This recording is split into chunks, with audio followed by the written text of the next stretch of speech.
Are you like me and you love the convenience of ordering out, but between the inflated prices and tips and the less than healthy menu options, it really makes you think twice before ordering, right? Well, Gobble's here to help busy people like us enjoy healthier home cooking without the hassle. Instead of meal prepping and shopping, you just customize your weekly menu, get your delivery, and spend as little as 15 minutes to serve a delicious homemade dinner any night of the week. And this week, I made chicken fettuccine that was simply divine. And both Julie and I made it at the same time. I know we're so cute. And we could not stop raving about how delicious it was. It was so easy to whip up in less than 15 minutes, and everything I needed was already in the box. For our wonderful listeners, we have a special deal to help you get started for less. See what a difference Gobble will make for your household. Right now, they're offering our listeners a fantastic limited time deal. Get $120 off across 4 boxes, plus free shipping and free cookies. The cookies are so good. Go to gobble.com/dateable podcast. That's GOBBLE.com/DATEABLE podcast today. This offer is not available on their home site, so don't miss out. Guys, when I found out that Artifact Uprising was going to be one of our sponsors, I lost my mind because I've literally done all my holiday shopping through them for the last couple of years, and the gifts are always a massive hit. Artifact Uprising is a Colorado-based company that sells premium quality, customizable photo goods for your digital photos. They want to help you preserve your meaningful moments this holiday season. Whether you want to say I love you with the perfect gift, display favorite memories in your home, or connect with loved ones throughout the year, they have a product you can personalize. I've gotten photo books, calendars, and scrapbooks, and they are always simply beautiful and always a hit because of how personalized they feel. Like I mentioned, I've gotten many gifts over the years, but I kind of wanted my own photo book about having that physical memento to put in your home. I decided to make a photo book of me and my partner's first year together, and we have just so many photos, but it was easy to go through them, and the book came out beautifully. And who knows, maybe one day we can share it with our future children to show them how young and crazy their parents once were. Artifact Uprising makes it easy to tell your story. Through the end of the year, Dateable listeners can give Artifact Uprising a try and get 20% off for new customers or 15% off if you purchased before. Just visit artifactuprising.com and use the code Dateable through December 31st.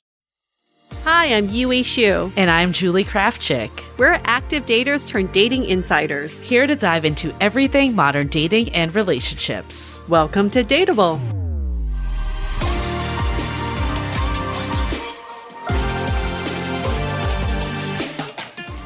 Hello, friends. Hope you're hungry because it's time for brunch talk. I feel like my stomach just rumbled. I don't know if you heard that. I feel like mine just did too. As you were saying that, I'm like, I am hungry. Or we were responding to our question. Yes, we are hungry. We're hungry for food and we're hungry for your dating questions. What are you grappling with right now? We want to get you some answers.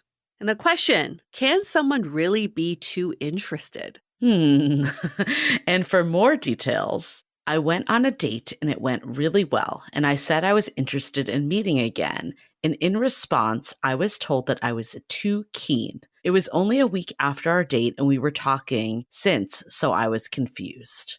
Oh, okay. So this listener is wondering if they can be perceived as too interested. Gosh, it's like, don't people want someone to be interested? Isn't that the whole point of dating is like we're trying to find mutual interest? Can you be too interested?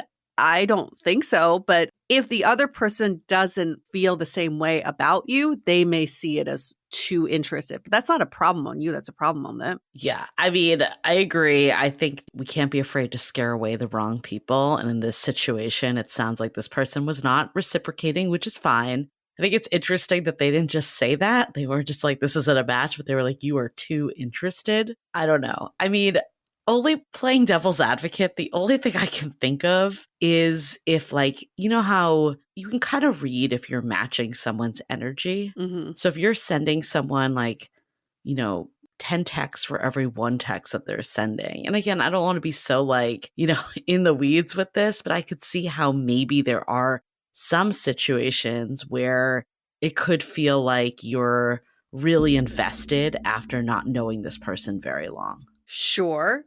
But at the same time, The other person can just say, I feel like we are not matching each other's energy, or Totally. maybe our interest Totally. levels aren't the same. I think for them to say you're a little too keen is very judgy. My goodness. Yeah. Right? This is what's wrong with modern dating is that we complain that people ghost and people don't respond and people don't show their interest and we play relationship chicken. Yet when someone does show interest, all of a sudden they're too keen. Like, what do you want? Seriously, what do you want? Isn't this what we're all looking for in dating? I mean, I definitely don't want this person that wrote in to think that they need to hold back in future iterations. I don't want that to come off. I think when I was saying it, it was more just being like aware of, getting ahead of yourself, because I think that is something that could be a challenge. And again, we're not there for all the interactions that are happening, but maybe just looking back, to see if there's a pattern and see what was said. Like, is there something that maybe felt like it was rushing things? And again, not saying that like you're doing things wrong per se on the dates, but like little tweaks could help keep the expectations in check for you mostly, not to appeal to someone else. And what is a good opportunity right here is to ask this person, what do you mean? What is it about my action of asking to see Yeah. you again seems too keen? I actually really just want to understand, because what you're referring to, Julie, is like this discrepancy in what we think is the right timing or the right progression. Yeah. Everybody has a different idea. So maybe it's just about getting on the same page of what that is. But we can't speak for this person. So we can't say, well, your actions were rushed or you did something that was like too much. Go seek understanding first and foremost. I just don't know if the understanding, though, is from this person. Like, I'm not sure if this person is going to give them anything because they're clearly on a different page, which is fine. They might not even be looking for a relationship. Like, who knows what they're looking for? It's really hard to tell. Like, you just being too interested could have been like, this isn't actually the right person because I'm looking for something more casual. So again, I don't want this to be like a deterrence for the listener that wrote in. I would just look at like my own patterns and like see if this is something that's come up outside of this person that I get ahead of myself in situations. If I don't, then it could truly be that you two just aren't compatible. Judging by this question, you two are definitely not compatible. Well, that's a given. A given. Yeah. Isn't it wild to think if you really like someone, they can get away with anything? I mean, you'll think anything they do is charming and cute and wonderful. But if you don't have interest in someone, everything they do seems too much of something. I remember going on like 2 or 3 dates with this guy and just not really being interested, but still like, oh, let's see where this goes. And I remember him on the 3rd date, I think it was on the 3rd date, he asked for the 4th date. And my reaction was, whoa, slow down. Oh my God. Let me think about this. Slow down. If you liked him, you would have been like, hell yeah. But I remember being on the exact same date, 3rd date, with someone I really liked. And he didn't mention about hanging out again. And I was so bummed, thinking, oh gosh, like he's not interested. It's just the same scenario, but a different lens based on how you feel about this person. I know there's so much of what you just said too. It's like there's the side of, yeah, it just depends. The same person can literally do the same thing to 2 different people and be interpreted. Like you could have sent the same text messages or initiated conversations and plans with someone else that was so excited to do it. Yeah. But then on the other side, I think there's also this like conditioning that a lot of us need to unlearn, that like when you were saying the whole bit about how the guy that didn't ask was actually like, oh, why isn't he asking? I'm interested now. There is this, I think for people, I admit I was definitely this way too. Like, I think until I realized like that actually isn't what builds a relationship. That's what keeps you in a dating game. Maybe this person just isn't there yet. And like what they think is attraction is games. Very much so. Very much so. And maybe this person has never experienced interest in this way. So yeah, it's just catching them off guard. Everybody reacts based on their own experience. So who knows what this person has experienced before. But I would want to take this. If this happened to me, I want to take it and ask, how is this sitting in me, in my body? Yeah. How's it making me feel? Does it make me want to shut down? Does it make me want to be more cautious next time? Or does it make me go, awesome, now I have my answer, on to the next? So that would be a really good test. Just sit with it, keep thinking about it, and see where it is in your body and how you are really feeling about it.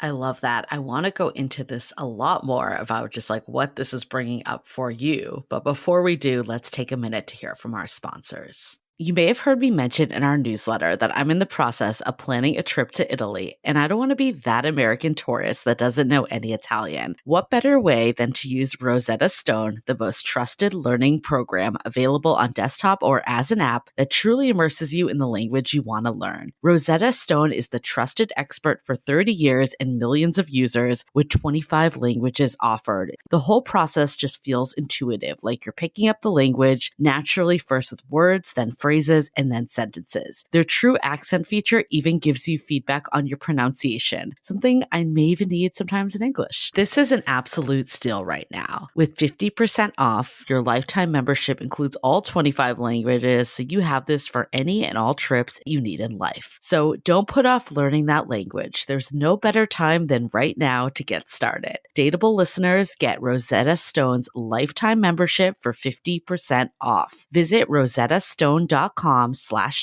That's 50% off unlimited access to 25 language courses for the rest of your life. Redeem your 50% off at rosettastone.com/today today. We're officially entering fall, and I don't know about you, but this is by far my favorite season. Between pumpkin spice lattes and sweater weather, it's the best. And Quince makes it easy to shift my wardrobe from summer to fall with high-quality items that don't blow my budget. I'm obsessed with the tan cashmere sweater I got from them. It's one of their signature items, and it's just so soft and luxurious. And $50. That's unheard of for cashmere. And the quality is to the same level of luxury brands that cost a heck lot more. All Quince items are priced 50 to 80% less than similar brands, and that's because Quince partners directly with top factories, cutting out the cost to the middleman and passes the savings on to us. Make switching season a breeze with Quince's high-quality closet essentials. Go to quince.com/dateable for free shipping on your order and 365-day returns.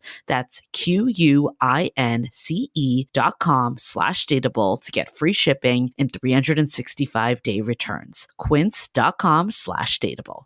Just a quick announcement before we get back into the episode. We are back with another cohort of our Finding Your Person program that is open until October 6th. So if this is something you've been thinking about for a while, maybe you've thought about joining other cohorts, but the time wasn't right, or you're a new listener and you're like, heck yes, I just want to find this person already. This is the program for you. We love this program. We love talking to all the participants as they go through it during our check-ins and seeing just the transformation that happens real time of this newfound knowledge of what was holding them back. And then also the motivation and tools to approach the dating world with just more confidence and ease and excitement. So visit dateablepodcast.com/programs to get your spot. Again, they are limited and the program will close on October 6th. But if you're interested, I would highly recommend doing so quickly as we do sell out. And we also have a new iteration this time called Finding Your Person Plus. So take a look at the options and see what works best. Also, the link is in the show notes. Looking forward to talking to you soon, and back to the episode. I mean, I think the other piece of this too